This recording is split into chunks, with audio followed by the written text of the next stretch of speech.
अस्सलाम वालेकुम।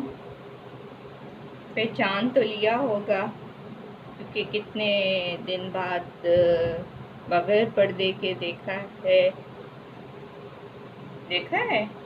नहीं देखा, यानी कि पर्दे में ही हमेशा देखा है। तो आज कुछ मिसिंग है ना। मेरा एक साथी,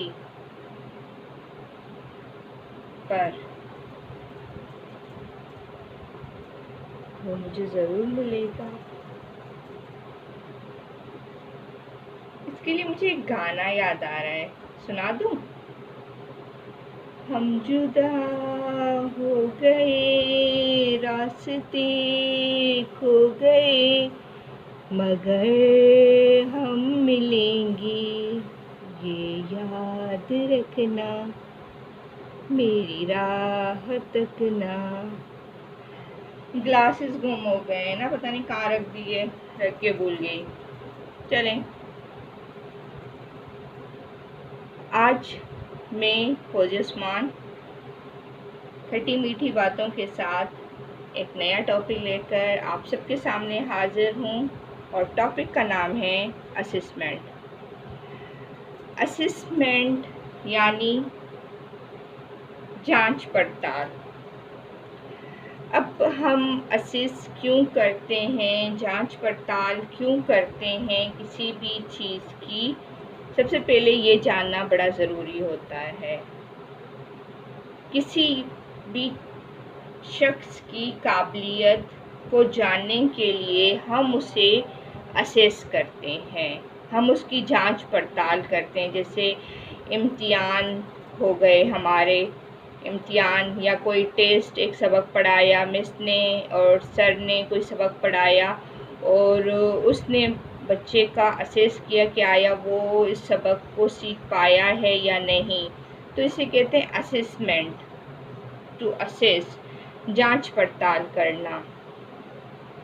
लेकिन ये तो आप कहेंगे कि हम सबको मालूम है, पर मैं आज जो बात करने जा रही हूँ वो है कि हम में से कहीं ऐसे लोग हैं जिनके असेसमेंट का तरीका बहुत ही गलत होता है।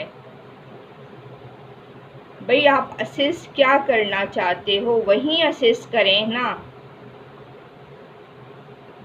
आप कुछ और चीज़ असेस क्यों कर रहे हैं। काफ़ी ऐसी कंप्लेंट्स मुझे आती है, हम फ़लानी पोस्ट के लिए गए थे या हम फ़लाने टेस्ट के लिए गए थे, उन्होंने हमसे ये सवालात पेपर में पूछ लिए, इस तरह की चीज़ें पूछ ली, इस तरह की चीज़ें पूछ ली। तो वो असेसमेंट नहीं है, और ना ही इस तरह हम सही जजमेंट कर पाएंगे कि आया ये बंदा इस काबिल है या नहीं। ये एक बहुत बड़ा टॉपिक है जिसको मैंने ब्रेकअप किया है कुछ चंद वीडियोस में। तो मैं चंद वीडियोस के ज़रिए से आप लोगों को बताऊंगी कि असेसमेंट कैसे की जाए, कब की जाए, क्यों की जाए, और किसी को भी कोई काम सौंपने से पहले उसे हम असेस करते हैं, या किसी भी बच्चे को अगली क्लास में प्रमोट करने के लिए हम उसे असेस करते हैं, यानी उसकी जांच पड़ताल करते हैं, उसका एक छोटा सा इम्तिहान लेते हैं। अब बाज़ औक़ात कुछ लोग कहते हैं कि असेसमेंट ज़रूरी नहीं है, बस क्लास में जो पढ़ाई वढ़ाई जो भी हुआ उसके बेसिस पर हम बच्चे को अगली क्लास में प्रमोट कर दें। ये भी बात सही है, लेकिन असेसमेंट का जो सिलसिला है वो हज़रत आदम अलैहिस्सलाम से शुरू है। हज़रत आदम अलैहिस्सलाम को अशरफुल मखलूक़ात सिर्फ़ और सिर्फ उनकी असेसमेंट की वजह से मिली। जब उनको असेस किया गया, जब अल्लाह रब्बुल इज़्ज़त ने फ़रिश्तों और हज़रत आदम अलैहिस्सलाम से सवालात किए और उन सवालात के जवाबात सिर्फ हज़रत आदम अलैहिस्सलाम को पता थे, तो ये भी तो एक असेसमेंट थी जिसकी बुनियाद पर हज़रत आदम अलैहिस्सलाम को वो रुतबा मिला जो कई सालों से इबादत करने वाले फ़रिश्तों तक को नहीं मिला। तो ये भी एक असेसमेंट थी।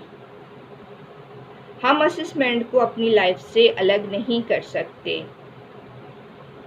चाहे ज़िंदगी का कोई भी मोड़ हो, कैसे भी किसी भी जगह पे असेसमेंट बहुत ही लाजमी एक जुज़ू है हमारी ज़िंदगी का।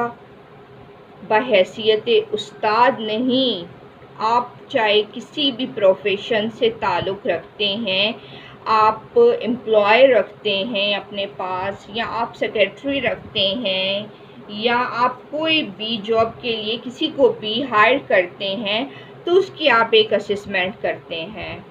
अब उस असेसमेंट के तरीक़ाकार क्या हैं, हमें किन चीज़ों को मद्देनज़र रख के असेसमेंट करनी चाहिए, ये मैं आपको अपनी अगली वीडियो में बताऊंगी।